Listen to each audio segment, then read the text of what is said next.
Hello everyone, हम आपका स्वागत करते हैं धंधा के एक और नए एपिसोड में, जिसमें हम जानेंगे एगमार्क के बारे में। हम इस वीडियो में डिस्कस करेंगे क्या है एगमार्क, कौन से प्रोडक्ट्स इसके अंदर आते हैं, एगमार्क मिलता कैसे है, क्या यह ज़रूरी होता है और इसकी एलिजिबिलिटी क्या है। तो बिना किसी देरी के चलिए शुरू करते हैं आज की वीडियो।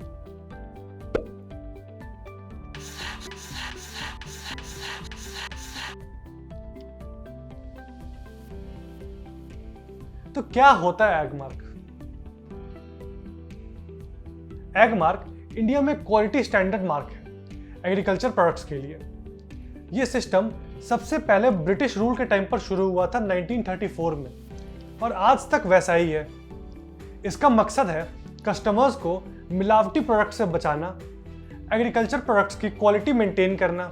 ये सिर्फ देश की जनता के लिए फायदेमंद नहीं होता, पर एक्सपोर्ट्स के लिए भी फायदेमंद होता है, क्वालिटी मेंटेन करने में और इंटरनेशनल स्टैंडर्ड से मिलने के लिए भी फायदेमंद होता है। एगमार्क का हेडक्वार्टर फरीदाबाद में है। तो बात करते हैं कि जब एगमार्क भी क्वालिटी मेंटेन करता है प्रोडक्ट्स के लिए, तो ये एफएसएसआई से अलग कैसे है। हमने पिछली वीडियोस में बात करी थी कि एफएसएसआई यानी food safety and standards authority of India food quality standards पर काम करती है, मिलावटों से बचाती है मैन्युफैक्चर फूड आर्टिकल्स के लिए। पर ये एगमार्क से अलग कैसे है? क्योंकि एगमार्क भी तो फूड क्वालिटी स्टैंडर्ड्स पर बेस्ड है, लेकिन एगमार्क सिर्फ एग्रीकल्चरल प्रोडक्ट्स के लिए है।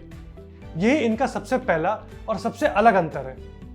एफएसएसआई बल्कि एक बहुत इंपॉर्टेंट रोल प्ले करता है एगमार्क के स्टैंडर्ड सेट करने में।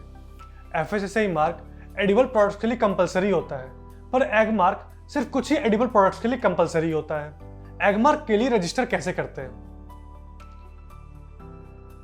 एगमार्क की रजिस्ट्रेशन ऑनलाइन भी होती है और ऑफलाइन भी। इसमें एक डॉक्यूमेंटेशन प्रोसेस है और फी पेमेंट के बाद आगे अथॉरिटीज के डिसीजन की बारी आ जाती है।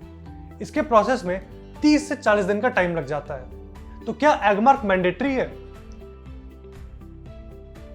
तो एगमार्क एडिबल वेजिटेबल ऑयल्स और फैट स्प्रेड्स के लिए मैंडेटरी है, पर बाकी एग्रीकल्चर प्रोडक्ट्स के लिए मैंडेटरी बिल्कुल भी नहीं है। तो हमने आज समझा कि एगमार्क कैसे काम करता है, इसे लेते कैसे हैं और इसके फायदे क्या क्या हैं, ये भी कि ये एफएसएसआई से कैसे अलग है। तो बस आज की वीडियो के लिए इतना ही।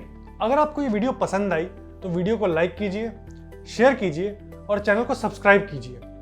और आपके कोई भी क्वेश्चंस हैं तो हमें कमेंट सेक्शन में ज़रूर बताएं। धन्यवाद, मिलते हैं अगली वीडियो में।